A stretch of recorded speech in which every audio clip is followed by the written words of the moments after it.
दोस्तों, आपकी सदाबहार ज़िंदगी में एक बाहर लाने वाला नाश्ता मैं पेश कर रहा हूँ। और ये वो नाश्ता है जिसका नाम बचपन में याद करते हुए बड़ा कन्फ्यूज़न होता था, और हम इसको अपने अच्छी से रेफरेंस वर्ड कोई मिल नहीं पाता था, और हम इसको बोलते थे नमकीन हलवा। हाँ जी, आपने सही पहचाना, मैं बना रहा हूँ आज उपमा। एक और कन्फ्यूज़न होता था, क्योंकि साउथ इंडियन खाने का ज़्यादा पता नहीं होता था हम लोगों को, तो उस वक्त उपमा और उत्तपम इन दोनों में बड़ा कन्फ्यूज़न होता था। तो उपमा जो है वो हलवा जैसा, जैसा मीठा हलवा बनता है पंजाब में, यूपी, मध्य प्रदेश में, तो साउथ में ये बनता है नमकीन हलवा, और इसको बोलते हैं उपमा। इसके इंग्रेडिएंट्स मैं आपको दिखा देता हूँ। सबसे पहले तो इसमें सूजी होती है, सूजी को भुना जाता है, और उसके बाद इसमें सब्जियां डाली जाती हैं जो लाइटली फ्राई, हल्के से फ्राई की जाएंगी। तो सबसे पहले करी पत्ता, जो हर साउथ इंडियन डिश में होना आवश्यक है। ये अदरक है, कच्चा अदरक, सॉफ्ट वाला, बारीक बारीक टुकड़ों में काटा हुआ और हल्के से इसको कूटा गया है। जूलियन की गई यहाँ गाजर है और बीन्स हैं। ये मसाला आगे बनेगा, उसके लिए प्याज, इसको भी हल्का सा फ्राई किया जाता है। और उससे पहले जो सबसे पहले कढ़ाई में जाता है, वो फ्राई किया जाता है, वो है ये, ज़रा पहचानिए तो ये क्या है। इसे बोलते हैं राई। इस राई को हल्के गर्मी वाली कढ़ाई में जब डाला जाता है तो ये क्रैक होने लगता है। जब ये क्रैक होने लगे उस वक्त ही इसमें मिलाया जाता है कटा हुआ प्याज। कटे हुए प्याज मिलाने से पहले सबसे पहले जो काम किया जाता है वो है कढ़ाई में सूजी को लाइट ब्राउन होने तक रोस्ट करें, हल्के से भून लें। जब ये लाइट ब्राउन होने लगे और भुनने की अच्छी सी खुशबू आने लगे तो उसको निकाल के अलग एक प्लेट में रख सकते हैं। और उसके बाद ये जो भुनने का मसाला है, तो सबसे पहले राई जाएगी, फिर उसके बाद प्याज जाएगा, प्याज के बाद साथ में कड़ी पत्ता भी डालेंगे। और जब ये क्रैकल करने लगे, ये चटकने लगे, उसके बाद ये डाइस की हुई सब्जी डालेंगे। और कुकिंग का पहला जो फंडामेंटल अप्रोच है वो ये कि हर इंग्रेडिएंट्स का फ्राई होने का, सॉफ्ट होने का अलग अलग टेम्परेचर होता है, तो उसी टेम्परेचर के हिसाब से डाला जाता है। सबसे पहले वो चीज़ डाली जाती है जिसको ज़्यादा टाइम लगता है फ्राई होने में। तो ऑब्वियसली ये राई के बाद करी पत्ता और प्याज एक साथ जाता है, और इसके साथ साथ हल्का सा कुछ सेकंड के बाद ही आप ये अदरक डाल सकते हैं, और उसके बाद ये सारी बारीक बारीक कटी हुई मिर्चें डाल सकते हैं। तो अब मैं वापस जाता हूँ, फ्राई करूँगा सूजी को। कढ़ाई में सूजी आ गई है, इसको पहले से ही प्री हीट करके रखा हुआ था, और हल्के से टर्न करते हुए कोशिश करेंगे कि इवनली ये सूजी लाइट ब्राउन हो जाए।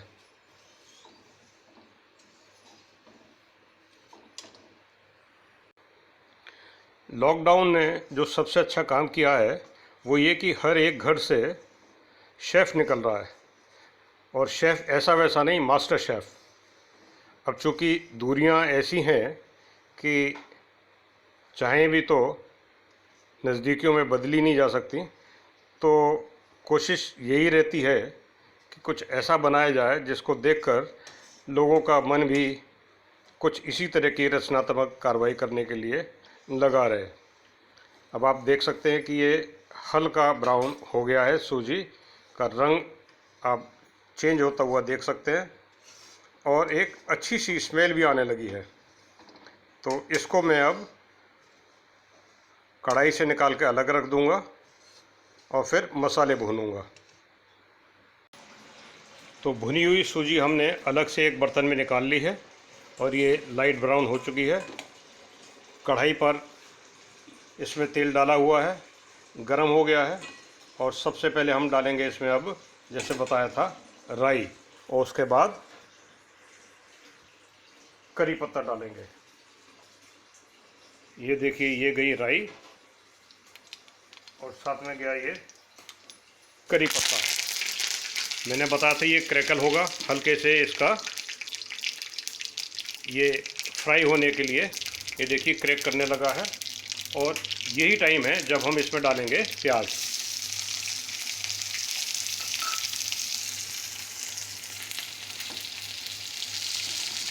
लाइटली इसको टॉस कर लीजिए।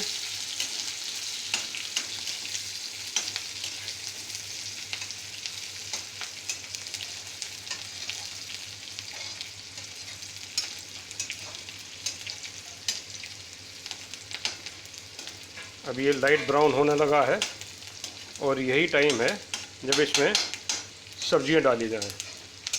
तो अभी आती हैं इसमें सब्जियां। सबसे पहले मैंने इसमें बीन्स डाली हैं, क्योंकि बीन्स को थोड़ा सॉफ्ट होने में टाइम लगता है। और इसके करीब आधा मिनट के बाद अब मैं इसमें गाजर डालूँगा। अगर ये गाजर देसी हैं, यानी कि जो पिंक रेड कलर की होती हैं, सॉफ्ट होती हैं, उनको कम टाइम लगता है। लेकिन अगर गाजर हैं विदेशी गाजर जो ऑरेंज कलर की होती हैं, वो बड़ी सख्त होती हैं, तो उनको तो प्याज से पहले ही डाल देना चाहिए, क्योंकि उनको सॉफ्ट होने में ज़्यादा टाइम लगता है और प्याज के ब्राउन होने में थोड़ा सा उनके कंपैरेटिवली कम टाइम लगता है। अब कढ़ाई में गाजर रानी भी आ गई हैं और दर्शकों को याद दिला दूं, मैं बना रहा हूं नमकीन हलवा, यानी कि उपमा।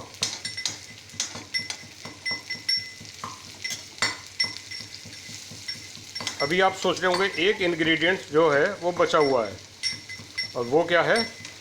सोचिए सोचिए, क्या चीज़ बच गई जिसको अभी डालना है? ये बचा है महाराज अदरक। अदरक महाराज जो है कढ़ाई में सबसे बाद में प्रवेश करते हैं, क्योंकि कुछ जो हैं सब्जियां वो टेक्सचर के लिए, टेस्ट के लिए होती हैं, और कुछ इंग्रेडिएंट जो होते हैं वो स्मेल के लिए होते हैं और मात्र टेस्ट के लिए होते हैं। तो इनका एरोमा और इनका टेस्ट वो आपके प्रिपरेशन में एक नया करैक्टर डालता है। तो ये आया अदरक। अदरक को फ्राई नहीं करना होता, अदरक को सिर्फ ऐड करना होता है। और क्योंकि अगर फ्राई करेंगे तो एक तो ये बड़ा सख्त हो जाएगा, दूसरा इसका जो एरोमा है और जो इसका टेस्ट है वो मर जाता है।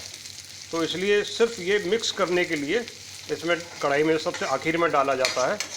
अब ये मैं कढ़ाई बंद कर देता हूँ और ये सब्जियाँ मैं अलग कर दूँगा सेपरेट किसी प्लेट में रखने के बाद। तब दोबारा से सूजी को फिर से कढ़ाई में डाला जाएगा। लेकिन जो बात निकली तो आखिर तक ख़त्म होनी चाहिए। एक और मैंने इंग्रेडिएंट बताया था, वो था टमाटर। टमाटर सबसे सॉफ्ट वेजिटेबल है और इसको हम बिल्कुल मैश नहीं करना चाहते। इसका भी टेक्सचर आएगा, टेस्ट आएगा, इसलिए बहुत ही लाइटली टॉस करना है। और जब कढ़ाई बंद हो चुकी है उस वक्त ये डाला गया कढ़ाई के अंदर, और कढ़ाई की अपनी गर्मी से ही ये सॉफ्ट होना शुरू हो जाएगा। क्योंकि हम चाहते हैं कि उपमा में, जब आप उपमा को खाएं तो ये पेस्टी ना हो, ये सॉगी ना हो, इसकी हल्की सी क्रिस्पनेस होनी चाहिए। और टमाटर का जो टेस्ट है वो उभर कर पूरा आता है। तो ये हमने हल्के से टॉस कर लिया कढ़ाई में, और ये अब सारे इंग्रेडिएंट्स जो सूजी में डालने हैं, बाद में जो आएंगे सूजी के साथ मिलन करेंगे, तो तब इन सब का एक जो कॉम्बिनेशन है वो उनकी जुगलबंदी होगी सूजी के साथ। तो ये मेरी अब कढ़ाई उतरने वाली है। गैस मैंने पहले से ही बंद कर दी थी और इसको यहाँ अब हम एक अलग प्लेट में सेपरेट कर लेंगे। तो सब्जियाँ विराजमान हैं कढ़ाई के बीचों बीच। अब इसमें मैं डालूँगा पानी।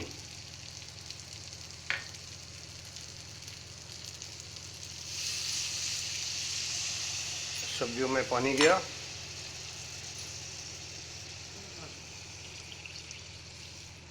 ये पानी गया और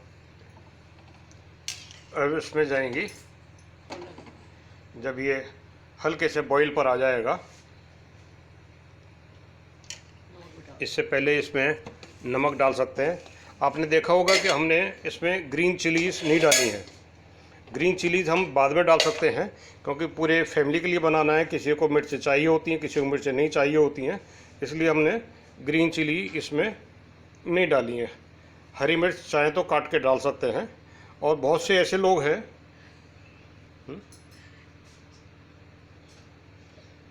लोग हैं जो इसमें मटर भी डालते हैं, और मटर के साथ साथ आप चाहें तो लाइट फ्राई करके पनीर क्यूब्स भी डाल सकते हैं। लेकिन ये आपके अपने उपमा को एक एक्जॉटिक वर्जन देना होगा। लेकिन जो ट्रेडिशनल उपमा है वो तो इसी तरह से बनता है। इसमें और भी कुछ भी एडिशन डाल सकते हैं, कुछ भी और इंग्रेडिएंट्स डाल सकते हैं। अब एक आंटी ने तो मुझे बताया था, आंटी बोलने तो बल्कि मेरी भाभी ने मुझे बताया था कि इसमें आप चाइनीज़ वाला मसाला भी डाल सकते हैं। लेकिन ये है कि एक चाइनीज़ को और एक साउथ इंडियन डिश को आपस में मिक्स करना सही नहीं है। इनके चरित्र पर इस तरह से धब्बा लगाना सही नहीं है। साउथ इंडियन तरीके से ही खाया जाए और चाइनीज़ को चाइनीज़ तरीके से ही खाया जाए।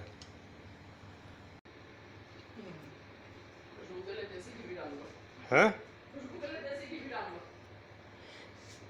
ये देखिए सिमर होने लगा हल्के हल्के इसमें। इसको मैंने अब ढक दिया। जब ये तैयार हो जाएगा तो 1 या 2 चम्मच इसमें ऊपर से देसी घी भी डाल सकते हैं। देसी घी टेस्ट भी बढ़ाता है और स्मेल भी बहुत अच्छी होती है।